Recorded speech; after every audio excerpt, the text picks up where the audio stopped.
Pastor, como é que o senhor está? Daniel Castilho. Bom dia, querido. Eu estou bem. Você está bem? Não tão bem como o senhor, mas um dia chego lá. Eu gosto desse fundo seu, assim, do Egito, sabe? Essa é a mistura do Brasil com o Egito. Bom dia, Thaisinha. Tudo bem? Tudo, graças a Deus. E você? Tudo bem, graças a Deus também. Estamos bem caminhando. Mas no domingo aqui estamos. Sim. Ao presbítero Eudes. Bom dia, meu querido. Bom dia, Eudes.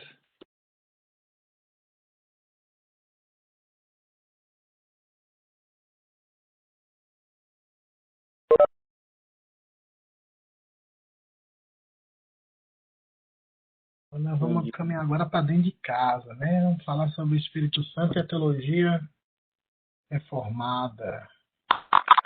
Eu puxei a sardinha. Vou tirar o sapatinho de fogo. Vestir o manto de Calvino agora, né? Agora vamos aprender um pouquinho mais daquilo que nós acreditamos. Valzinha, bom dia. Bom dia, povo santo, povo de Deus. Oi, Val. Bom dia, Valquíria. Bom dia, Tatá, o que estás comendo? Bom dia, Dani, bom dia, Eudes.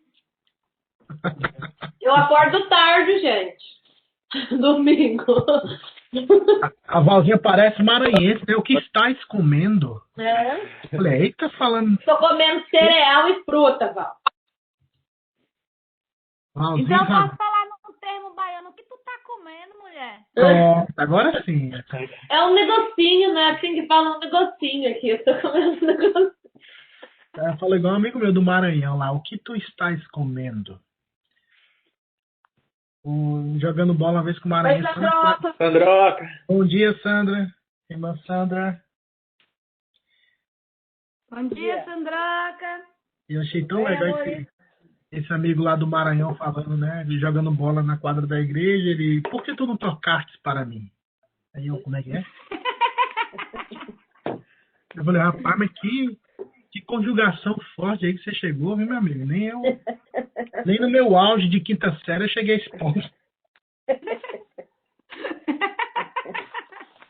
Foi forte, né? Então, meus queridos, vamos iniciar. Vamos aí pedir a Valzinha que orem, pedindo a bênção do Papai do Céu, para que o Senhor nos abençoe nessa manhã e tenhamos entendimento da pessoa do Espírito Santo no tocante à nossa teologia reformada. Eu também vou orar depois da Val. Por favor, Val. Amém, amém. Paizinho, tu és bem-vindo em nosso meio. Espírito Santo, tu és aquele que tem liberdade, ó Deus, para falar conosco e para nos direcionar na tua verdade, Pai. Coloca, ó Deus, entendimento em nossos corações e que possamos, ó Deus, aprender mais de ti. Nessa manhã, o pastor Jeff seja mais uma vez, ó Deus, usado por ti, para que possamos aprender do Senhor, ó Deus. Ministra em nossos corações, Senhor, a tua verdade, que é santa. Obrigada por tudo, ó Deus. Obrigada porque temos o privilégio de estarmos aqui esta manhã, ó Deus, para entender mais do teu amor, ó Pai, da tua palavra e do teu Espírito que se revela a nós. Em nome de Jesus que eu oro. Amém.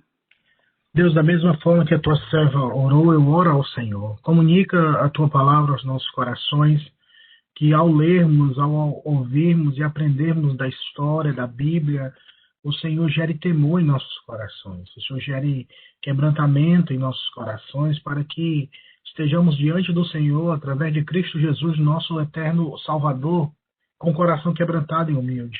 Espírito Santo de Deus, opera em nossos corações. Leva-nos além, leva-nos a um local onde o Senhor reina, onde o Senhor é Deus nos céus e na terra, e que de fato possamos viver diante da tua face. Gera quebrantamento, gera, Deus, o coração contrito e quebrantado na tua presença. Por favor, e nos abençoe no santo nome de Jesus. Amém. Queridos, Espírito Santo e a teologia reformada. O que é a teologia reformada? A teologia reformada, basicamente, ela nasce do movimento conhecido como Reforma Protestante. A Reforma Protestante foi aquilo que nós entendemos historicamente que aconteceu no século XVI, quando Martinho Lutero colocou as 95 teses, os 95 pontos que ele acreditava que era para reformar a Igreja Católica da época, na porta do castelo. Eu vou rasgar meu alemão aqui agora. Wittenberg. No castelo de Wittenberg. E ali deu início a esse momento histórico. Todavia, antes do estopim, antes da pólvora que gerou a reforma protestante no século XVI, muitos pré-reformadores, nós entendemos assim, já protestavam, já se colocavam contrário aos ensinamentos da igreja vigente, da igreja que na época era o Império Romano, que dominava e ditava todas as coisas. Então, quando o termo se vê teologia reformada, é o interesse dos reformadores pré-reforma que aconteceu no século XVI, na reforma e pós-reforma. Qual é o interesse deles? Reformar a igreja. Nas 95 teses de Lutero, se você tiver a oportunidade de ler, algumas teses de Lutero não estão ainda amadurecidas. Ele ainda não tem ainda todo o escopo, toda a percepção teológica que ela vai crescendo na mente e no coração de Lutero e nos outros reformadores para que eles pudessem assim escrever compêndios, credos e assim sucessivamente. Então, o interesse primordial era reformar a Igreja Católica. A Igreja Católica, à época, não quis, expulsou, excomungou Lutero e os demais que aceitavam esse ponto. Mas Lutero não queria. Lutero queria permanecer na igreja, porque a imagem da igreja era muito forte naquela época. Era muito assim impregnada culturalmente. É igual na minha terra, eu me lembro que minha mãe falava assim, quando o Senhor Jesus estava já começando a trabalhar na minha mãe, na minha vida, primeiro foi na minha mãe, depois na minha vida, ela ficava na dúvida, será que eu vou, será que eu não vou? E a gente sempre tinha aquela frase, mas a gente nasceu nessa e a gente tem que morrer nessa. Tipo, a gente nasceu nessa o quê? Na igreja católica, então a gente tem que morrer nela, a gente nasceu nela. Então, é muito impregnado culturalmente os princípios católicos cristãos, na comunidade ou no contexto, por exemplo, Brasil, ainda mais naquela época. Então, ela surge basicamente nessa perspectiva que norteou o movimento da Reforma Protestante do século XVI. E esse movimento direciona a teologia reformada, que é um grito, é um chamamento ao retorno às escrituras sagradas e, consequentemente, o estabelecimento de credos, confissões e catecismos. Quando a Reforma Protestante eclodiu, qual foi o grito maior? Retornemos para a Escritura. Porque, à época, o movimento, a igreja, tudo era baseado nas tradições e na autoridade papal e na Igreja Católica. Não era a Escritura que era lida. Não era a Escritura que era ensinada. Na verdade, o povo não tinha acesso à Escritura. Somente o clero, os líderes da igreja poderiam ler, interpretar e aplicar a Bíblia. Quem já foi católico aqui sabe muito bem disso. Eu fui católico na minha infância. Eu frequentava a missa com a minha mãe. Eu não entendia o que o padre falava. Ele não falava... Assim, eu acho que ele falava uma mistura de português com latim. E para mim parecia que ele estava latim, porque eu não estava entendendo nada do que ele estava falando. Era muito distante, ele ficava de costas para o povo. Ele não olhava para o povo, ele ficava de costas para o povo. E ele falava aquela, né? A mulher, Parere, Filho, Espírito Santo. Amém. Então a gente só seguia o ritual. Não havia vida, não existia inclinação por Cristo, era praticamente um ritual. E eu tinha medo de ler a Bíblia. Minha mãe tinha uma Bíblia, como eu já testemunhei aqui, mas eu tinha medo de lê-la, de ler a palavra de Deus. Então, o que os reformadores falam? O que a teologia reformada diz? Ela diz o quê? Voltemos para a Escritura. Não vamos basear a nossa crença naquilo que o Papa diz, naquilo que as bulas papais, os documentos papais afirmam, e nem aquilo que a igreja afirma, porque a autoridade se chama Escritura. Quem levantou essa bandeira nesse período foi Martinho Lutero. em 1517, quando ele deu início, pregou essas 95 teses, e como dizia um bom amigo pentecostal, o reboliço santo começou naquela hora. A Europa foi transformada. Houve um movimento tanto social, econômico, político por detrás de tudo isso. E alguns professores de história, quando eu estudava no segundo grau, estava finalizando ali o ensino médio, meus professores de história batiam muito nisso. Lutero foi interesseiro, Lutero queria era dinheiro, é por isso que as igrejas querem dinheiro, porque naquela época quem protegeu Lutero foram os senhores da terra, os feudais da época, eles protegeram Lutero. Se você vê nessa perspectiva, pode até fazer sentido, mas o que a mente daqueles que não estavam na igreja, mas por que eles queriam defender Lutero? Porque Lutero, nas 95 teses, falava: não precisa pagar indulgência para Roma, seus pecados são perdoados pelo sangue do Cordeiro, você precisa só crer. Aí o cara que paga dinheiro, imposto, fala assim: opa, peraí, tem um negócio aqui que eu estou entendendo. O que é? Não pagar imposto. Então, se esse homem morrer, a reforma morre com ele. Aí eu vou ter que voltaria a pagar imposto. Então, quem pensa carnalmente, materialmente, falou assim: vamos proteger esse rapaz aí. Porque se ele morrer, morre a reforma, morre tudo junto. E já aconteceu isso há anos, que a igreja eliminava mesmo aqueles que de encontro ao que ela falava. Então, os grandes ricos da época defenderam Lutero, protegeram e impediram que ele fosse morto, assassinado. E assim pudesse traduzir a Bíblia para o alemão e desse continuidade ao movimento da Reforma Protestante. Então, nessa perspectiva, aconteceu sim. Eles protegeram Lutero, mas o interesse de Lutero não era um interesse financeiro, era um interesse espiritual, até porque a biografia dele retrata como ele vivia perturbado, como ele vivia escravizado pelo pecado, porque ele não encontrava a salvação dele mesmo. Ele pagava as indulgências, penitências, se flagelava, mas não encontrava a libertação real. Isso só aconteceu quando ele foi confrontado pelo próprio Deus, lendo a Escritura Sagrada em Romanos, sobre a justificação pela fé. E ali o Espírito Santo de Deus abriu a mente dele, ele pôde entender. E aí começou o movimento. Então, a teologia reformada, ela significa isso: retorno às Escrituras. Cadê? Tem uma que some aqui. Cadê? Hoje o termo reformado aplica-se mais às igrejas de confissões calvinistas, que adotam os padrões da reforma, os solas. Os solas são os 5 solas, né? A sola fide, sola Cristo, sola gratia, que é somente a graça, somente Cristo, somente a fé, somente a Escritura, e soli Deo Glória. Tem mais um ponto que eu esqueci agora, mas são 5 solas e resume essa perspectiva. O mais interessante é essa somente. Somente Cristo, somente a fé, somente a graça, somente a Bíblia e soli Deo Glória. Somente Deus agora. Era como se fosse o lema dos reformadores. E quando ele fala somente a Escritura, ou sola Scripture, ou seja, somente a Escritura, ou seja, a Escritura é a autoridade.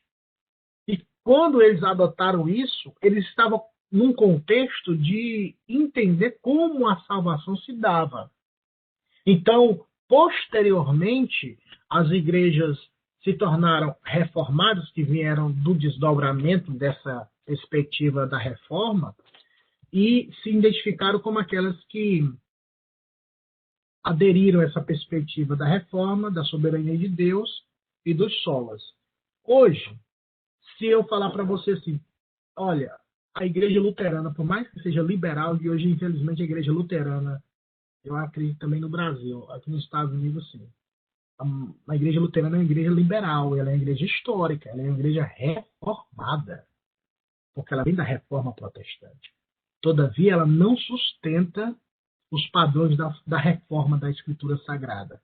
Então, nós precisamos fazer essa diferenciação. Por exemplo, a igreja presbiteriana é uma igreja reformada, porque ela ela é resultado, desse movimento, que foi o pai da igreja presbiteriana, foi John Knox.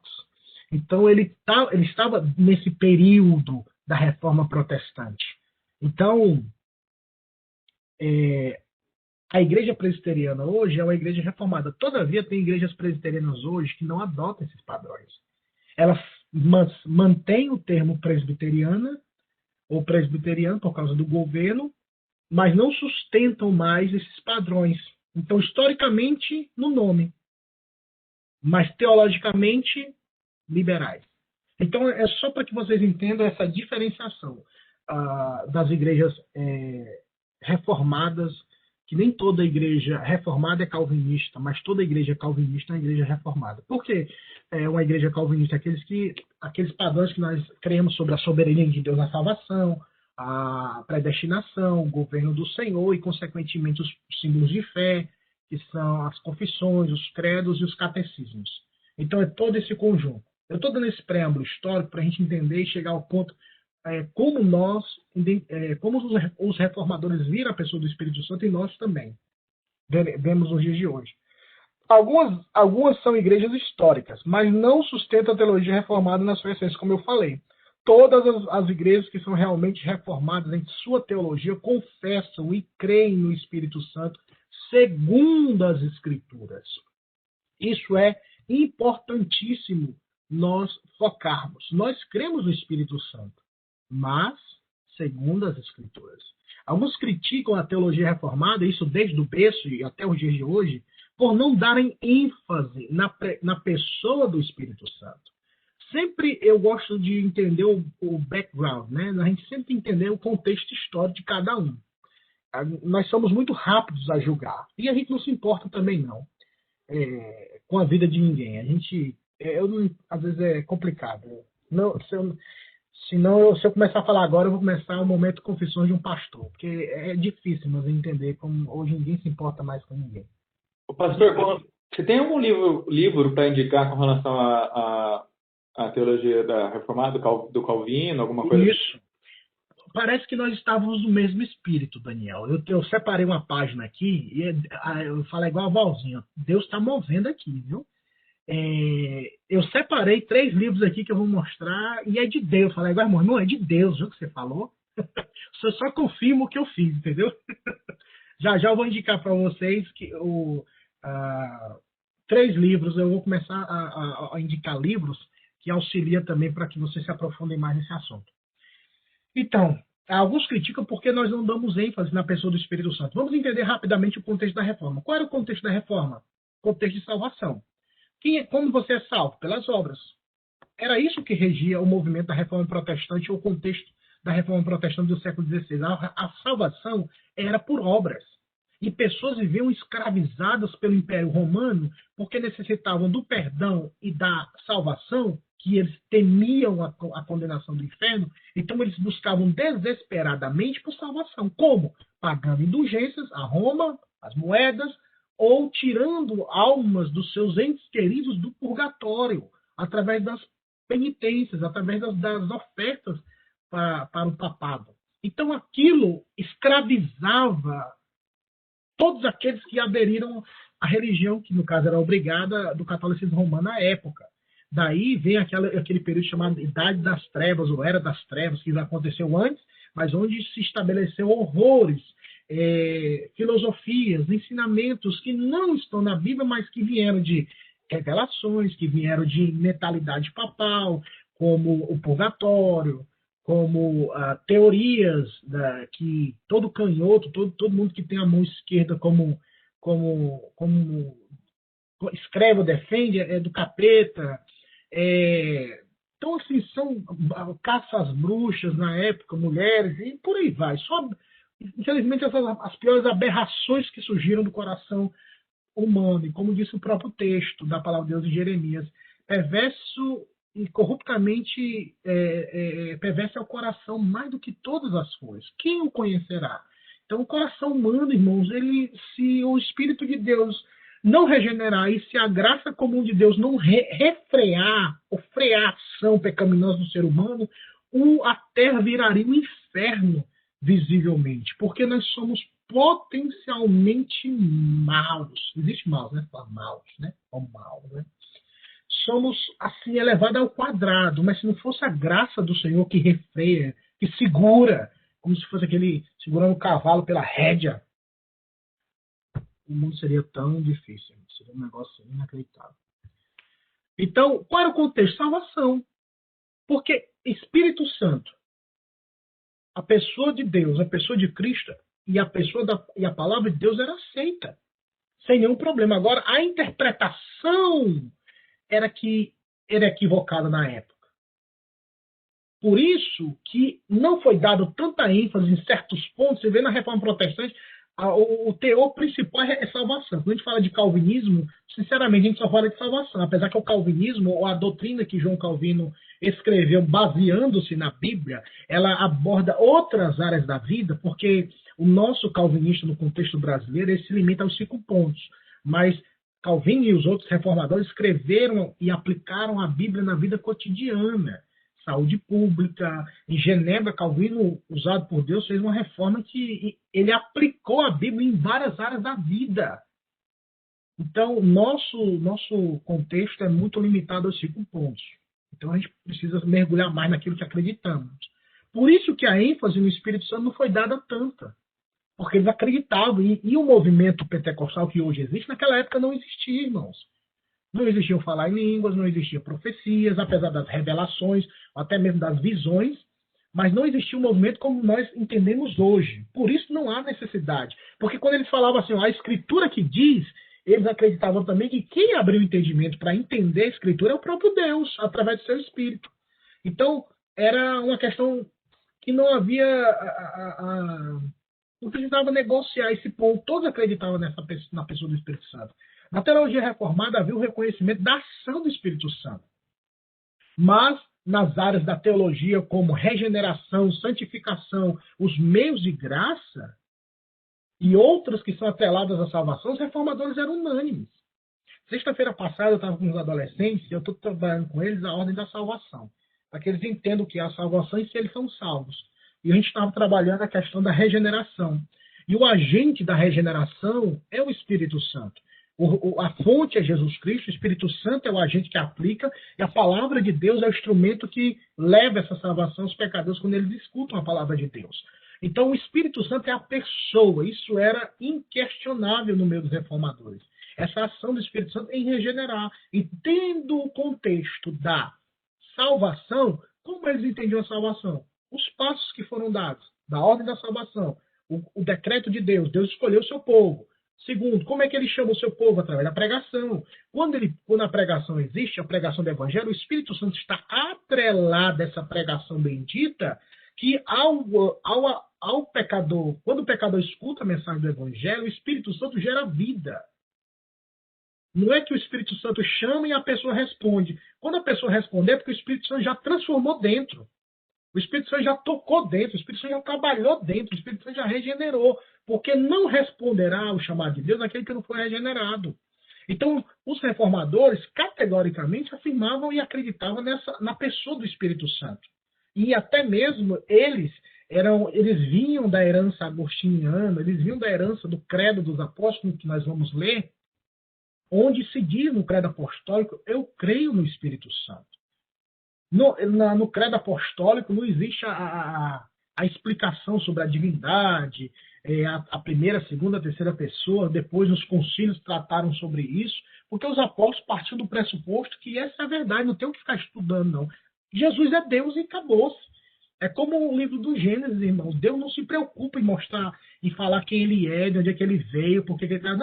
O Gênesis não fala o quê? No princípio criou Deus, os céus e a terra. Buf! Vai comendo enquanto arroz seca. É assim mesmo. No princípio criou Deus, os céus e a terra. Não fala Deus é a causa não causada, como dizia Aristóteles. Não, Deus parte, a Escritura parte lá. Deus criou e acabou-se. Então nós precisamos entender que a palavra se autodeclara. Por isso que nós, pregadores, ou quem prega a palavra de Deus, deve declarar essa obra redentiva. Ela deve pregar essa mensagem. Deve expor essa mensagem. Não é defender a mensagem, é expô-la, é transmiti-la, é falar essa mensagem como ela é. Então, Pastor, é isso. Fala, Gabizinha. bom dia. Bom dia. Só para fazer um comentário nisso aí, se a gente for olhar por essa perspectiva de que somente a Escritura por exemplo, o movimento que eu vi pentecostal anteriormente, se a gente for olhar por essa perspectiva de exposição da palavra de Deus, eles que não acreditam no Espírito Santo e não a gente. Sim. Porque, assim, a gente acredita que a palavra de Deus é suficiente e que Deus vai trabalhar através dela. Só que às vezes o que eu sinto é que muitas vezes as pessoas olham para a Bíblia e acham que aquilo não é o suficiente para Deus trabalhar. Tem que haver um testemunho pessoal, tem que haver uma outra ação, um outro movimento mais concreto, uma coisa assim do ver para crer. Sendo que a própria palavra de Deus fala, né, que o Espírito, o vento do Espírito sopra para onde quer. Quem controla o Espírito Santo é Deus, não é a pessoa que manipula. Então, muitas vezes a pessoa não expõe a palavra de Deus, expõe N outras coisas, menos a palavra, na intenção de causar emoção, de causar um movimento, alguma coisa, para dizer que é o agir do Espírito Santo. Mas, na verdade, o que convence o homem mesmo é a palavra de Deus. E é a ação do Espírito Santo que a gente não controla. Às vezes a gente lê um versículo, a gente acha que é uma coisa super simples, estamos só lendo um versículo. E o outro lá que está lendo está sendo quebrantado porque Deus está tocando no coração daquela pessoa. A gente nem sabe, porque não tem como a gente saber. Então, muitas vezes eu vejo que há tipo assim, a diminuição mesmo da palavra em si, de o que a palavra tem poder para fazer, porque às vezes parece que é só um texto que a gente lê, né? Sim. Mas não. E por diversas vezes, Deus já, assim, até dentro da igreja pentecostal mesmo, um dos pecados que eu mais lidava antes, assim, que era mais difícil para mim vencer, era a falta de perdão. E eu passei a minha vida inteira lá sem perdoar, várias situações aconteceram, mas assim, eu só fui confrontada, enquanto as pessoas falavam para mim que eu tinha que perdoar, não era assim, eu não era convencida, mas no momento que eu fui confrontada pela palavra, que eu comecei a estudar, eu comecei a me sentir envergonhada.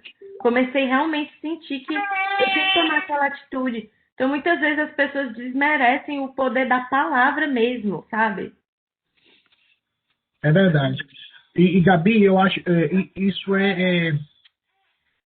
tipo, é aquela prova, como diz, contra fatos não há argumentos, né? Porque nós acreditamos na autoridade da Escritura Sagrada e até nossos irmãos pentecostais, eles afirmam também a Bíblia é a palavra de Deus, mas na prática eles acreditam, e algumas pessoas também acreditam mais no poder da profecia do que da palavra.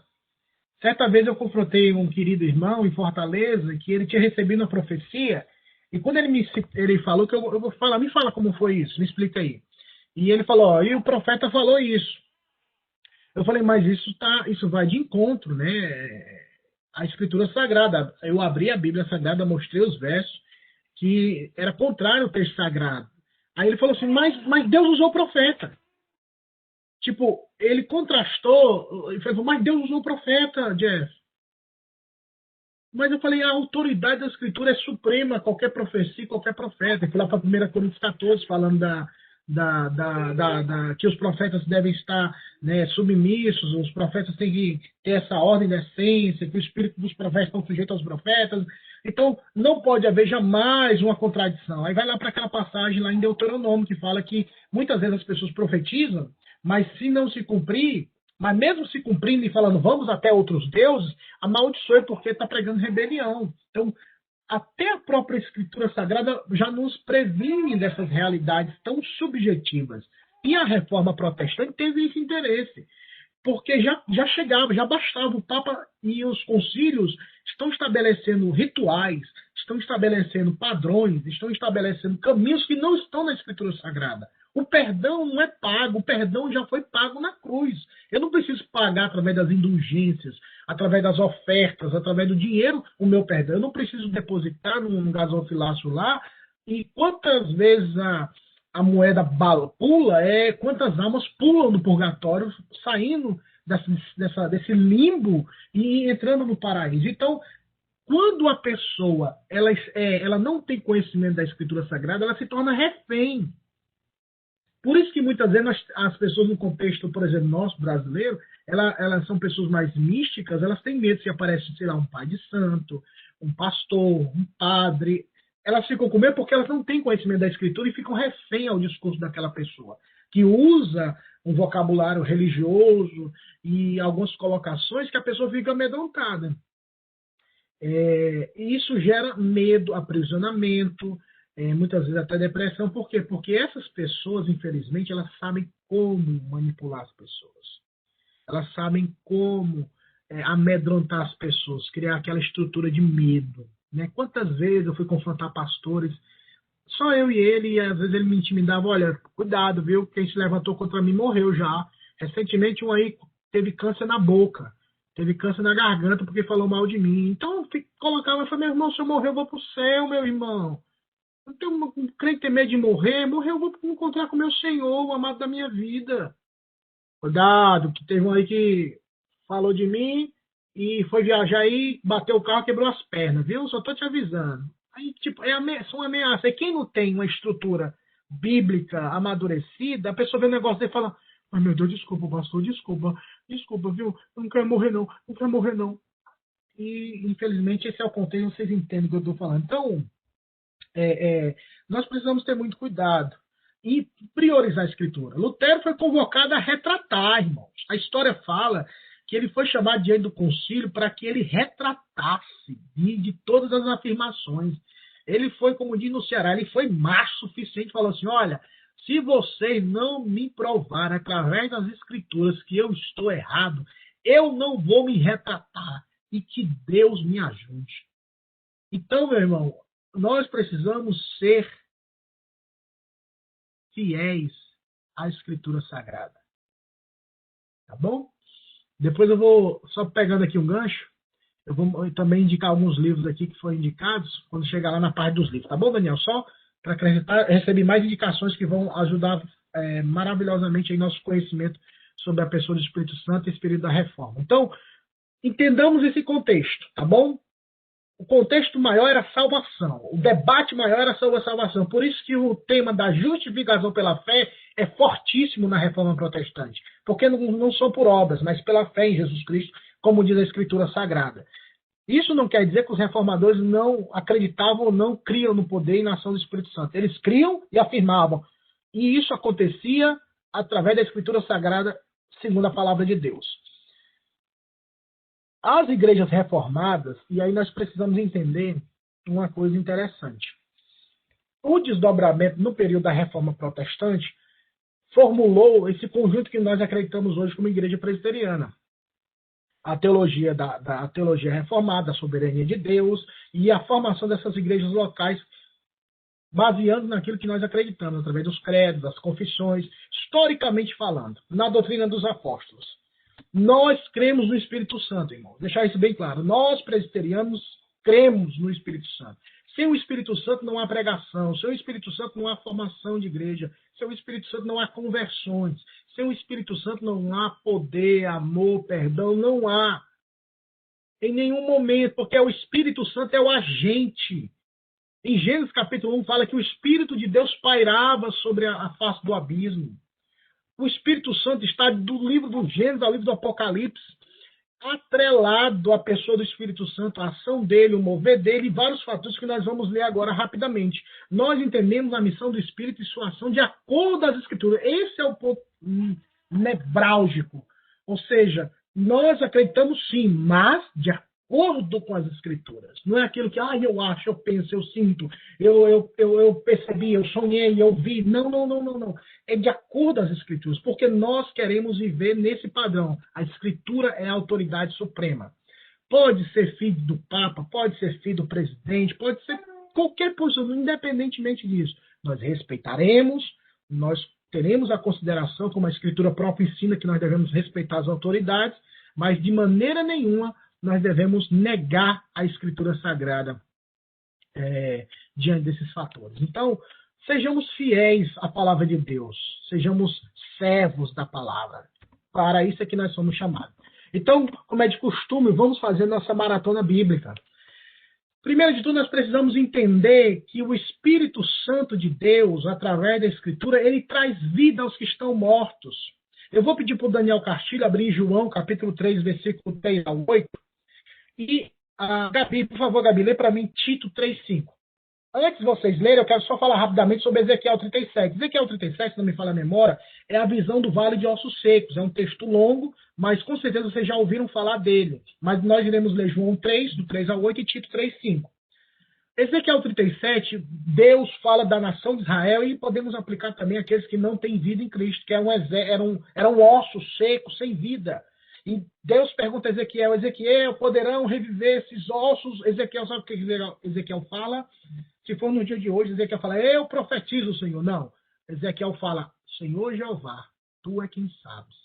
Aí quando ele reconhece a dependência dele e sabe que a autoridade não está nas palavras dele, mas na palavra de Deus, Deus fala, então profetiza, ó filho do homem, diz a esses ossos. Então quando a palavra vem de Deus, aí sim eu vou falar, porque ela vem de Deus. Deus se responsabiliza pela sua palavra. Então, quando Deus dá ordem, aí sim eu falo. Depois teve outro episódio, os ossos colocaram. Encheu de carne, mas não tinha vida. Aí Deus pergunta de novo, Ezequiel, poderão esses ossos viver? Ezequiel responde, Senhor Jeová, tu é quem sabes. Então Deus fala, então chama o Espírito, sopra o Espírito nos quatro cantos e enche e dá vida a esses ossos, esses corpos. E Ezequiel profetizou de acordo com a palavra do Senhor, e o exército que não tinha vida foi gerado vida pelo Espírito. Então, quem gera vida é o Espírito.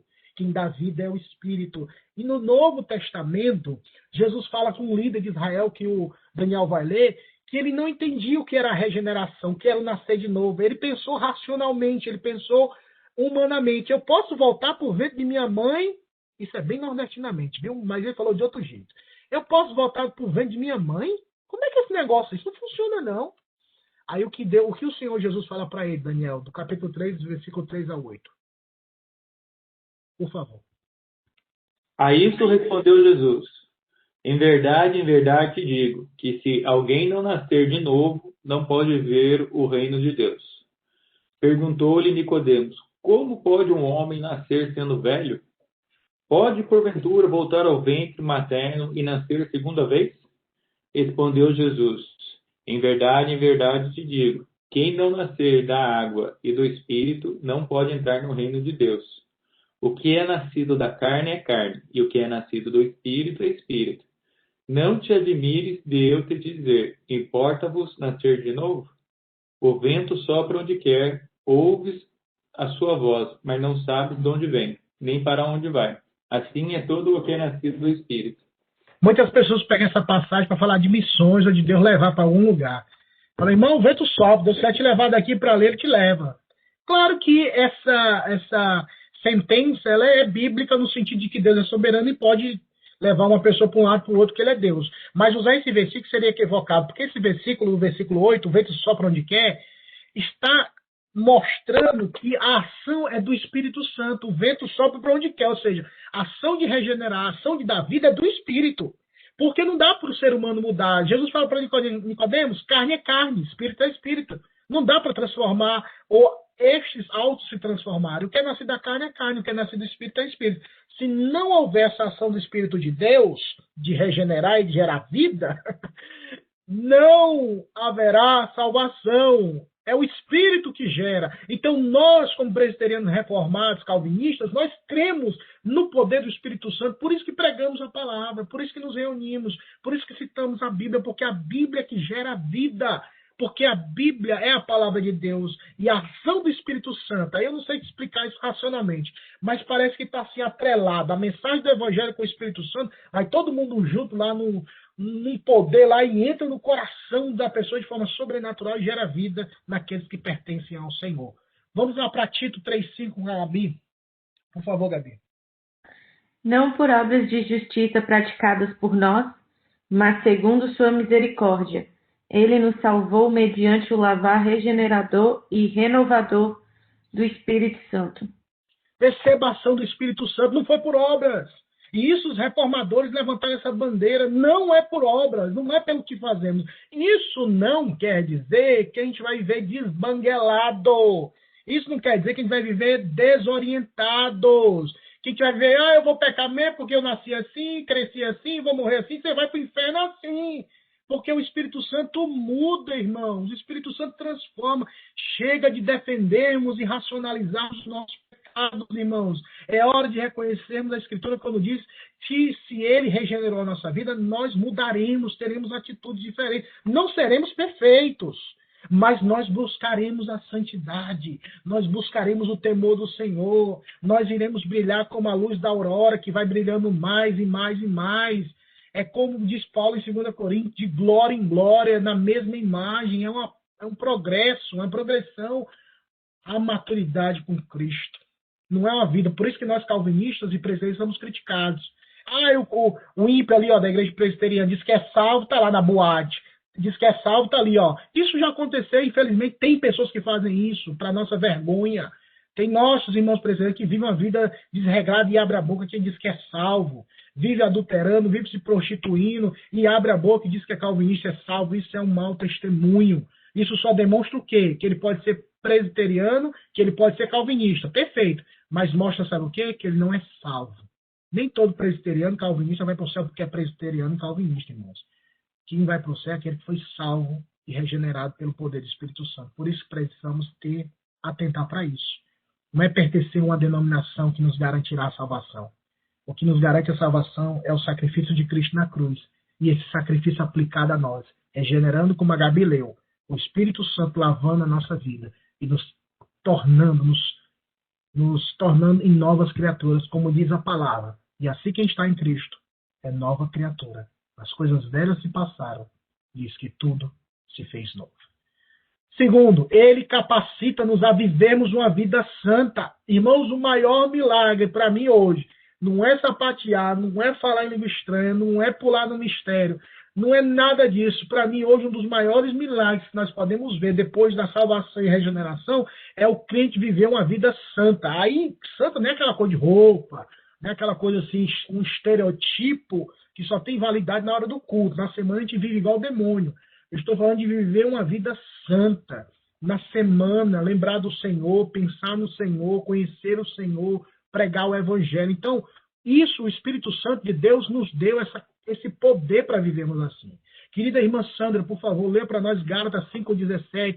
E Valzinha, você está aí, em nome de Jesus, né, Valzinha? Romanos 8, capítulo 8, versículo 4 ao 6.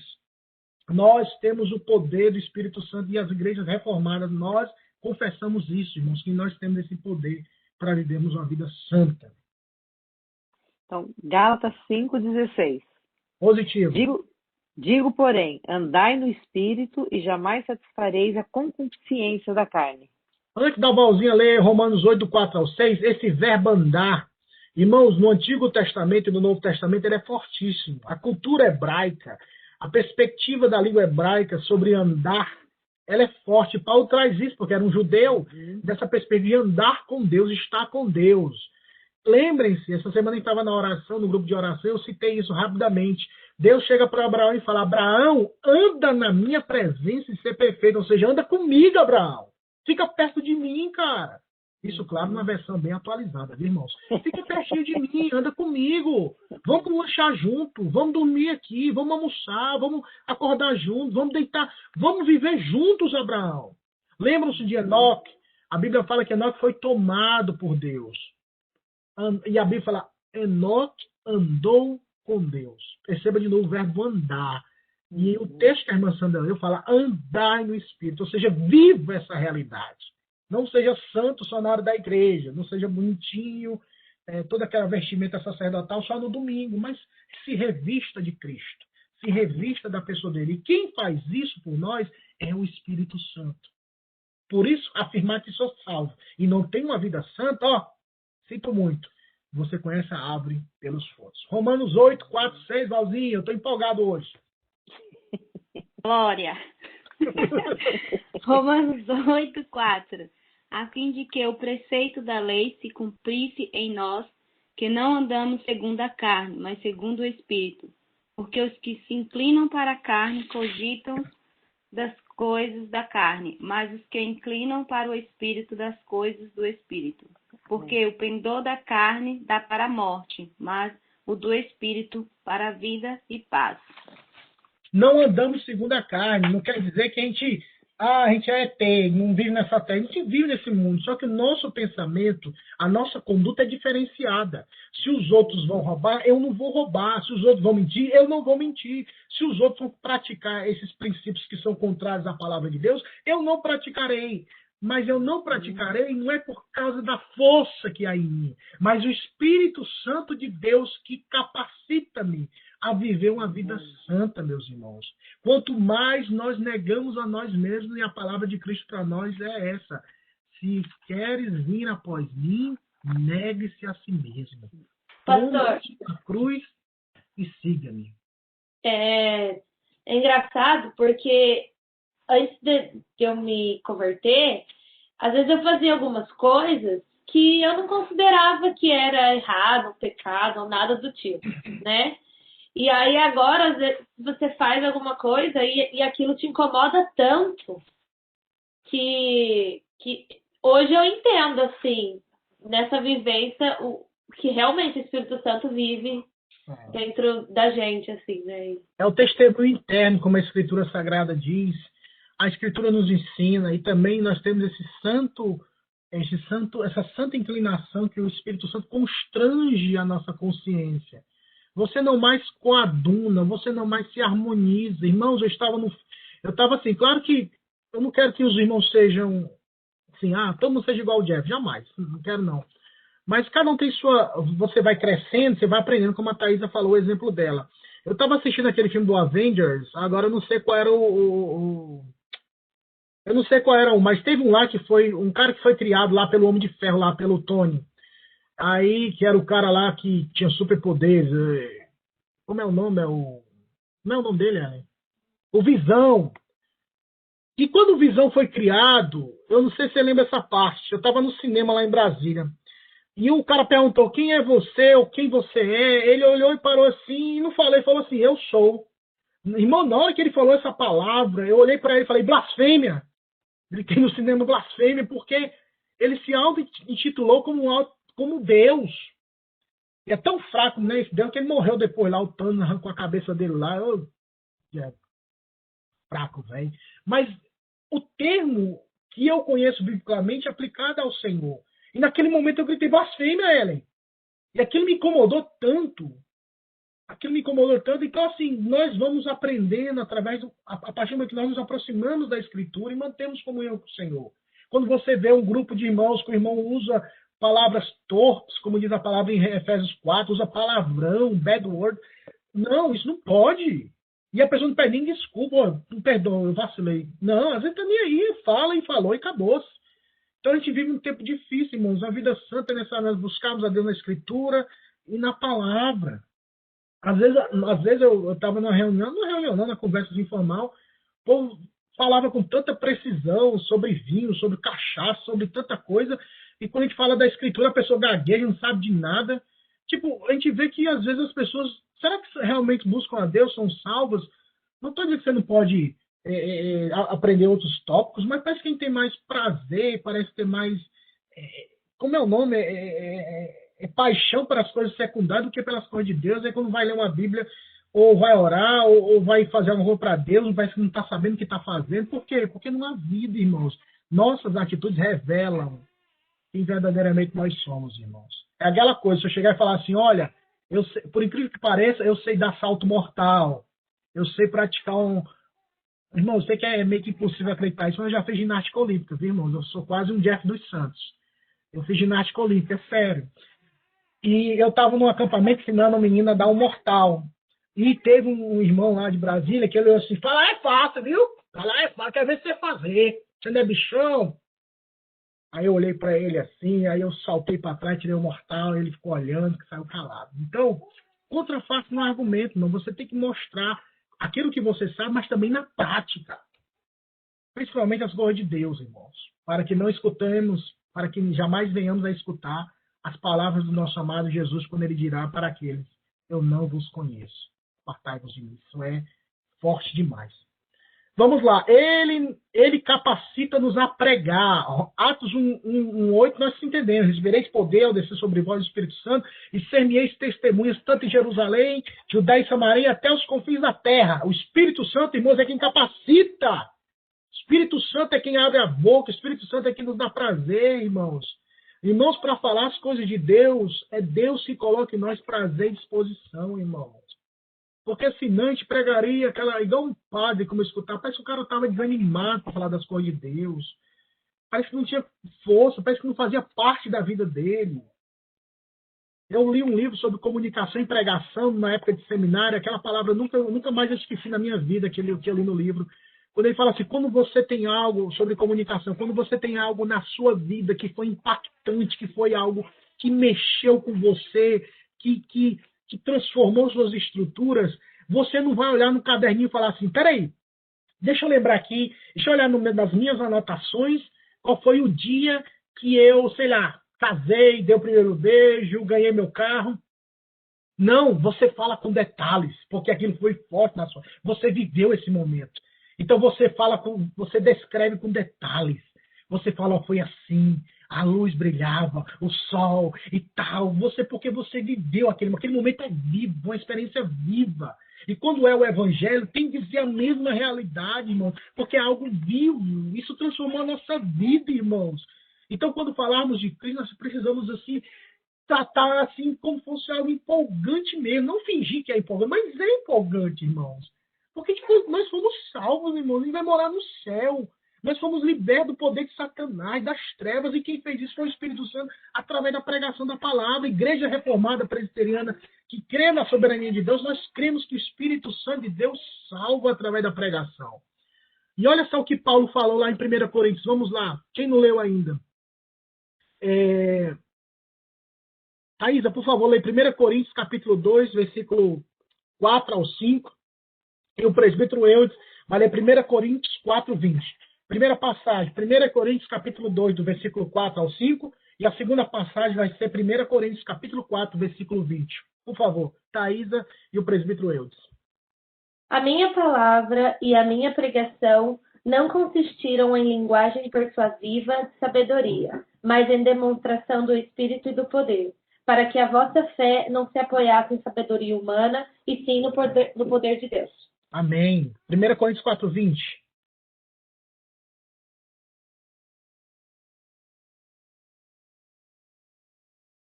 Desculpa aí. Porque o reino de Deus consiste não em palavra, mas em poder. O texto ali, meus irmãos, Corinto, a cidade da antiga Grécia, terra da sabedoria, do conhecimento, foi lá, irmãos, foi lá que Paulo pregou em Atos 17, que as pessoas chamaram Paulo de tagarela. Imagina você chamar Paulo de tagarela. Fala demais esse cara é doido. Por quê? Porque eles queriam a sabedoria humana. Aí Paulo não se coaduna com essa perspectiva, eles são sábios, eu também sou sábio. Eles são eloquentes, eu também sou. Não, Paulo se reduziu. Ele falou, olha, no mesmo texto que a Thaisa leu, no capítulo 2, lá no início ele fala, eu não quis saber nada entre vós, a não ser Jesus Cristo e esse crucificado. Aí ele continua dizendo, para que vocês não se apoiassem na sabedoria humana, mas no poder de Deus. Porque a palavra de Deus é o poder de Deus. Paulo não vai para essas briguinhas de sabedoria humana, mas ele se torna refém do evangelho. Ele é escravo do evangelho. Porque ele sabia que não é a sabedoria humana que convence. Eu posso até agradar os ouvidos, posso até agradar a mentalidade. Nossa, os pastores são pessoas cultas. Eles sabem 3, 4, 5 línguas. Eles sabem tanta coisa. Mas não há transformação. Há elogio, há colocação, mas tem que haver essa transformação. E essa transformação só acontece quando nós pregamos no poder do Espírito Santo. Foi o que o presbítero Eudes falou, que o reino de Deus, que esse convívio que nós vivemos debaixo desse reinado, ele acontece não em palavras, mas no poder. Poder de pregar, poder de viver, poder de amar, poder de perdoar, poder de viver uma vida santa. O contexto de Corinto é um contexto de soberba, de arrogância, que a gente vai mais à frente falar do nosso lado como presbiterianos, quais são os pecados que nos ameaçam. Então, ele capacita-nos a pregar. Quem, irmãos? O Espírito Santo de Deus. Podemos até palestrar, falar, mas é o Espírito Santo, por intermédio de sua santa palavra, vai ao encontro e gera vida naqueles que pertencem a ele, que ouvem a palavra. Então, como o Espírito Santo gera vida? Por intermédio da palavra. Por isso nós precisamos pregar essa palavra. Ele capacita-nos a guardar os mandamentos. 1 João 3, 24. Gabi, lê para nós, por favor. Primeira carta de João, capítulo 3, versículo 24. Eu vou acelerar um pouco. Rapaz, passa rápido, né? 1 João 3, 24. E depois a gente vai ler rapidamente esses textos. Pode ler. E aquele que guarda os seus mandamentos permanece em Deus, e Deus nele. E nisto conhecemos que ele permanece em nós, pelo Espírito que nos deu. Olha só, o Espírito, de novo, como nós identificamos que temos o Espírito quando guardamos a sua palavra, quando guardamos os seus ensinamentos. Meus irmãos, o Espírito Santo está ativamente trabalhando, irmãos. Como disse o Senhor Jesus, eu vou, mas virá outro em meu nome. E ele vai ter várias funções, convencer o homem do pecado, e entre outros, há várias referências. Eu queria me deter nessas 5. Ele capacita-nos a sermos um corpo santo. Não vamos ler esses textos, mas você pode anotar e ler depois. 1 Coríntios 12 fala do corpo, que o Espírito Santo é que nos introduz no corpo de Cristo. Um corpo é um corpo com vários membros, e esses membros trabalham harmoniosamente por um caminho. Paulo faz essa analogia. E isso acontece quando o Espírito Santo nos introduz no corpo. Efésios capítulo 5, da mesma forma, Paulo fala que a ação do Espírito Santo, que não devemos nos embriagar com vinho que há contenda, mas nos enchermos do Espírito Santo, falando entre vós salmos, hinos, cânticos espirituais para a edificação. O Espírito Santo faz com que sejamos um corpo, e o Espírito Santo faz com que esse corpo seja santo. Porque quando estamos em corpo, nós falamos em salmos, em hinos e cânticos espirituais. Nós cremos sim, irmãos, no Espírito Santo, segundo as Escrituras. Esse é o credo apostólico, irmãos, que surgiu depois do período apostólico. Alguns afirmam que cada verso desse equivale a um discípulo, porque são 12 partes. E no credo apostólico, ele fala no ponto 8 aqui. Creio no Espírito Santo. Eu participei de uma igreja presbiteriana americana, da PCA, lá na Virgínia, e todo final de culto, não no final de culto, mas depois da pregação, antes de tomar a ceia, eles liam o credo. Então, era para confessar. Nisso nós confessamos e acreditamos. E eles citavam como igreja. Creio em Deus Pai Todo-Poderoso, Criador dos céus e da terra. Isso aqui é um resumo. Perceba que ele não se preocupa em definir teologicamente ou argumentar. Eles partem do pressuposto que Deus Pai, Jesus Cristo. Perceba que o Senhor Jesus foi concebido pelo poder do Espírito Santo. Padeceu sob o poder do Pôncio Pilatos. Foi crucificado, morto, sepultado, desceu ao Hades. Ressuscitou no terceiro dia, subiu ao céu, está sentado à direita de Deus Pai Todo-Poderoso, de onde virá para julgar os vivos e mortos. Creio no Espírito Santo, na Santa Igreja Universal, na comunhão dos santos, na remissão dos pecados, na ressurreição do corpo, na vida eterna. Amém. Isso é o que nós acreditamos como igreja. Isso é o que confessamos. Então, rapidamente aqui. Tá aí, Daniel. Tem uns livros, umas indicações que o presbítero Lied me enviou também, que eu vou trazer na semana que vem as fotos para poder mostrar, mas eu vou falar aqui também, tá bom? Os 5 pecados que ameaçam o calvinista, que a gente vai trabalhar um pouco ainda daqui a alguns minutos, mas eu acho que não vai dar, semana que vem a gente continua, que é nós como presbiterianos, onde é que nós estamos errando? Nós como presbiterianos, por que nós somos tão indiferentes e muitas vezes taxados como frios e indiferentes à ação do Espírito Santo? Então, Teologia dos Reformadores, esse livro, Daniel, ajuda muito essa percepção que envolvia no contexto histórico, lá do século XVI. Esse livro eu tenho, mas ele tem uma capa antiga. Eu até gostei dessa capa nova, eu tenho vontade de comprar, mas eu tenho um livro com a capa antiga, mas é muito, muito bom esse livro, que te dá esse embasamento da teologia que envolvia os reformadores daquela época. Lutero, Calvino, Zwingli, John Knox, e entre outros que subsequentemente apareceram, mas principalmente no movimento que percorrer o século XVI. Ele vai trabalhar sobre a perspectiva dos anabatistas, que era uma ala radical da reforma protestante, você vai entender também. Tem um livreto do pastor Augusto Nicodemos Lopes, que é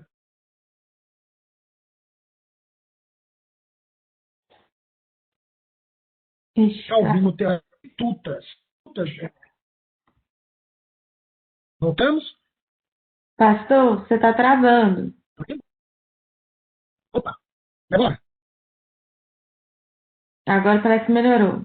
Perfeito, muito obrigado. Beleza, vamos lá. O livreto do pastor Augusto Nicodemos, ele vai tratar dessa perspectiva tirando das Institutas, que é um compêndio teológico que Calvino escreveu, um resumo sistematicamente podemos assim afirmar, de vários temas, a pessoa do Espírito Santo. E lá nós podemos identificar que ele acreditava nessa ação do Espírito Santo, na regeneração e entre outros pontos. O presbítero Lied, ele me passou alguns livros aqui, que eu vou colocar as fotos semana que vem, do Abraham Kuyper, que é o calvinismo, do diversos autores, Calvino e sua influência no mundo ocidental, o Teologia dos Reformadores, que ele também apresentou aqui, do André Bieler, que é um francês, esse aqui eu li no seminário, muito bom, Pensamento Econômico e Social de Calvino, e das Institutas. Eu vou trazer as fotos para vocês verem na próxima semana, para ficar legal assim a visualização. Isso aqui não vai dar para a gente entrar nesse assunto hoje, mas nossos erros como igreja reformada em relação ao Espírito Santo. Então, nós vamos tratar, e como eu falei, isso vai ser uma hora que vai ser peia para todo lado, e o menino vai chorar e a mãe não vai ver. Então, temos erros sim. Nossos posicionamentos muitas vezes são errados. É igual aquela velha história, que nós achamos que para sermos fervorosos ou para sermos despertados, a gente precisa talvez ir lá para o monte ou ir com os irmãos pentecostais, receber poder e voltar para a igreja. Na verdade é porque a gente não obedece, a gente não vê, a gente não tem a percepção histórica, né? Por exemplo, George Whitefield foi um pastor calvinista do século XVII. O homem era uma tocha humana, o homem era assim, um homem envolvido pelo poder de Deus na pregação. Não tinha esses movimentos, mas um homem que vivia para a glória de Deus. E era calvinista. E não existiam as igrejas pentecostais naquela época. O movimento pentecostal surgiu no século XIX, no final do século XIX, início do século XX. Estamos falando a memória, esse é o cálculo. Quer dizer que antes não teve poder, antes não teve... Você olhar a vida de Lutero, Calvino, pessoas que se dedicavam, que oravam. O lema de Calvino era orar e labutar, ou seja, trabalho e oração, trabalhar e orar. Então, nós perdemos isso, porque nós racionalizamos demais, somos soberbos demais, somos, às vezes, arrogantes demais, e achamos que não precisamos orar, porque misturamos. Deus é soberano, então por que precisa orar? E tem que ficar naquele meio mundo. Deus vai salvar o seu povo, então não precisa pregar. Vai o hipercalvinismo, combatido por Charles Spurgeon, que era um pastor batista calvinista. Então, são coisas que, inevitavelmente, é um desdobramento daquilo que nós acreditamos. Por isso que jamais podemos estudar a Bíblia sem estar no contexto de piedade e oração, irmão. Porque a Bíblia até repreende o povo quando Paulo fala que o conhecimento ensoberbece, mas o amor edifica. Nós precisamos conhecer e precisamos amar. Nós precisamos estudar e orar. Nós precisamos buscar e ler. Nós precisamos equilibrar, como disse Pedro, crescer na graça e no conhecimento de nosso Senhor e Salvador Jesus Cristo. Não sejamos capengas, um lado torto. Fica um lado torto sem equilibrar. Busquemos e aprendemos. Então, semana que vem, se o bom Deus permitir, nós vamos começar apanhando, tá bom? Mas isso é bênção na nossa vida, a gente vai aprendendo para a glória de Deus. Pastor, tem algum desses livros que tem a versão em inglês? Eu vou pesquisar e vou compartilhar com vocês, se Deus quiser, na próxima semana. Eu sei que praticamente a Teologia dos Reformadores, as Institutas, eu sei que tem em inglês. Agora, eu não sei assim onde encontrar. Talvez às vezes tenha uns arquivos em PDF, porque até a obra de Calvino... Os em português é mais difícil de comprar aqui, né? Até conversando isso com o presbítero ontem à noite, Lied, sobre como é difícil comprar livro em português aqui, né? Às vezes é R$ 20 no Brasil, você coloca $20 aqui. Só muda o símbolozinho, né? Então, assim, mas eu vou ver direitinho, porque alguns têm domínio público, como as institutas, está escrito em 1.500, então você pode até encontrar de forma gratuita da internet. Agora, os outros livros, com certeza, na Amazon você pode encontrar com um preço bem assim, acessível em inglês. Sim. Alguma pergunta sobre esse contexto, meus irmãos, sobre esse contexto da teologia do Espírito Santo, a teologia reformada e as igrejas reformadas? Irmãos, não pergunta, viu? Porque eu sou empolgado, então vou embora. Se você não falar aí e acrescentar alguma coisa, tá bom? Vamos orar pedindo a bênção do Pai, nosso Pai eterno. Irmãos, nós como presbiterianos, por favor, vamos dedicar as nossas vidas ao Senhor, né? Buscar uma vida piedosa, um movimento que eu gosto muito de estudar, teve seus erros, teve seus defeitos, sim. Historicamente falando, isso é comprovado, mas também no tocante à busca pela santidade, uma vida de pureza, de devoção ao Senhor, eles foram, depois da Escola dos Apóstolos, um grupo que deve ser observado e ouvido, que são os puritanos, que até a nossa herança presbiteriana é uma herança puritana, não no aspecto, né, ninguém é perfeito, mas teve os aspectos descritos de devoção, de busca, que nós precisamos aprender. E, além do mais, com a Bíblia Sagrada. Vamos orar pedindo a bênção do Eterno Pai. Vou pedir ao presbítero Eudes aí que ore por nós, agradecendo ao bondoso Deus por essa reunião. Quem está na escala hoje, por favor, esteja lá no culto. Caso não, acompanhe pelas mídias. E ore também, presbítero Eudes, como nós temos costume de orar, pela vida da Gabi, da Camila, nós grávidas da nossa igreja, para que Deus abençoe a gestação. Cada dia que passa, mais se aproxima esse momento tão maravilhoso, né? Que Deus abençoe e dê força aos nossos irmãos. Vamos orar com o presbítero Eudes.